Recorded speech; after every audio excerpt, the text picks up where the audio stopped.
Selamat pagi pendengar setia Mutiara Sabda AMC. Perkenalkan, saya Iron Kenji akan membawakan Mutiara Sabda hari ini edisi 13 Desember 2021 dengan perikop Injil Matius bab 21 ayat 23 sampai dengan 27 tentang pertanyaan mengenai kuasa Yesus.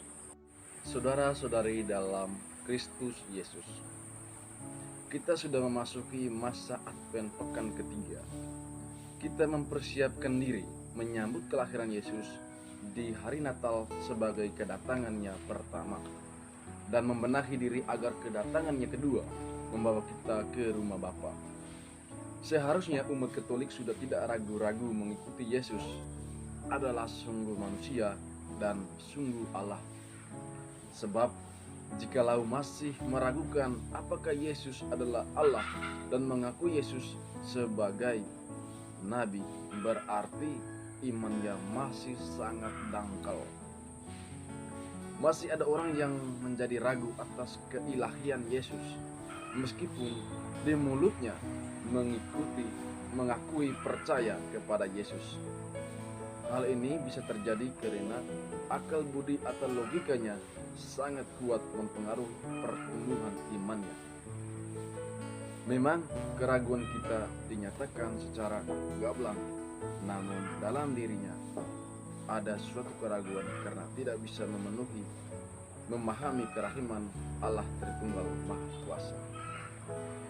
Di masa Advent ini, saat yang tepat untuk membuka hati selebar-lebarnya merenungkan kelahiran Yesus supaya mengalami hidup baru di dalam Kristus. Seperti hal ini sepele, tetapi jika dasar iman percaya kepada Yesus belum sepenuhnya menyentuh hati nurani, maka begitu datang masalah yang bertubi-tubi menerjang hidupnya, maka imannya akan goyah dan mulai meragukan Yesus. Kita sering dengar ada orang beriman berkata begini, jika Yesus adalah Allah, mengapa membiarkan bencana alam terjadi sehingga banyak orang menderita, padahal banyak orang yang sudah berdoa. Masalah bencana alam adalah akibat perbuatan manusia yang merusaknya, sehingga harmonisasi alam yang telah diatur Allah mengalami perubahan dari yang seharusnya berlangsung normal. Bukan berarti Yesus tidak berkuasa atas alam semesta ini bila bencana alam terjadi di sana sini di pelosok dunia. Jangan pernah meragukan kuasa Yesus, sebab Dia adalah Allah yang berkuasa atas alam semesta ini, dan hal ini Yesus nyatakan kuasanya.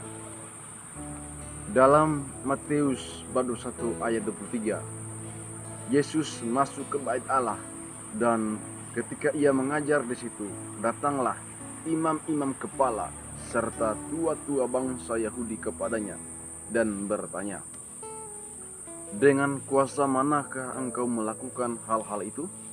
Dan siapakah yang memberikan kuasa itu kepadamu? Hal-hal itu apa maksudnya? Yang mereka tanyakan, dari mana kuasa Yesus? Sebab sebelumnya Yesus melakukan perbuatan mukjizat yang disaksikan para imam dan ahli Taurat. Yang pertama, Yesus mengusir pedagang yang berjualan di halaman bait Allah. Dalam Matius bab 21 ayat 12 sampai dengan 13. Yang kedua, Yesus menyembuhkan orang-orang buta dan orang-orang tumpang di bait Allah. Dalam Matius bab 21 ayat 14 sampai dengan 15. Terlebih ketika Yesus memasuki kota Yerusalem, disambut banyak orang. Tentu saja membuat para imam kepala yang notabene sebagai pemegang otoritas agama Yahudi berwenang mempertanyakan siapakah Yesus yang menggemparkan kota Yerusalem, karena banyak orang berseru kepada Yesus adalah anak Daud dan diberkati Allah. Sesungguhnya mereka tahu kuasa Yesus dari Allah setelah banyak melihat perbuatan mukjizat yang Yesus lakukan, tetapi mereka tidak mau mengakuinya dan sengaja mempertanyakan dari mana kuasa Yesus berasal. Biasalah sikap orang yang memegang kekuasaan atau termasuk di bidang agama, takut kehilangan jabatan, maka mencari gara-gara mau menjatuhkan saingannya dengan berbagai cara. Perkataan kuasa di sini ada dua maksud. Yang pertama, mereka mempersoalkan legitimasi Yesus yang tidak berhak melakukan kegiatan keagamaan sebab hak kuasa atau otoritas keagamaan ada pada diri mereka. Yang kedua, mereka tidak percaya kepada Yesus yang memiliki kuasa Allah yang mampu melakukan perbuatan mukjizat.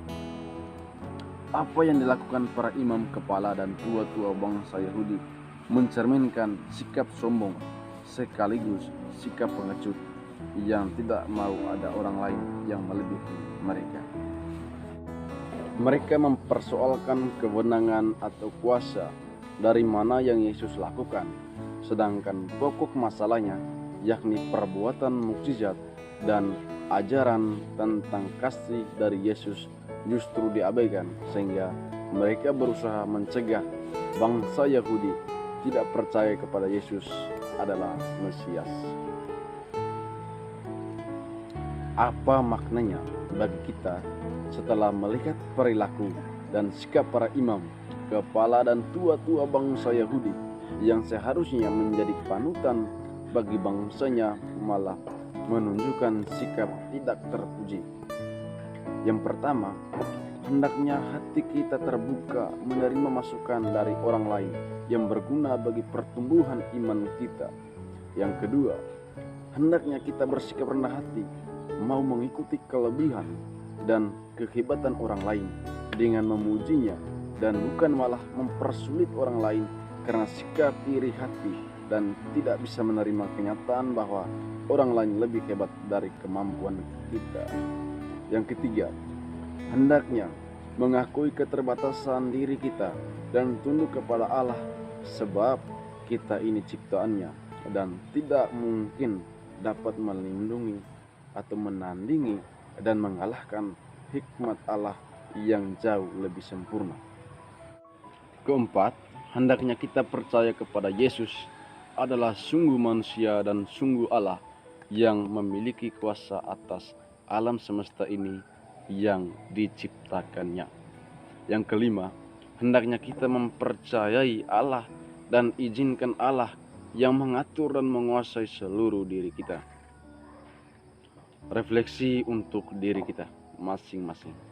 Apakah aku dengan segenap hati sudah mempersiapkan jalan bagi kedatangan Tuhan Yesus di hari Natal nanti? Berkatilah orang yang mengandalkan Tuhan dan menaruh harapannya pada Tuhan. Sekian.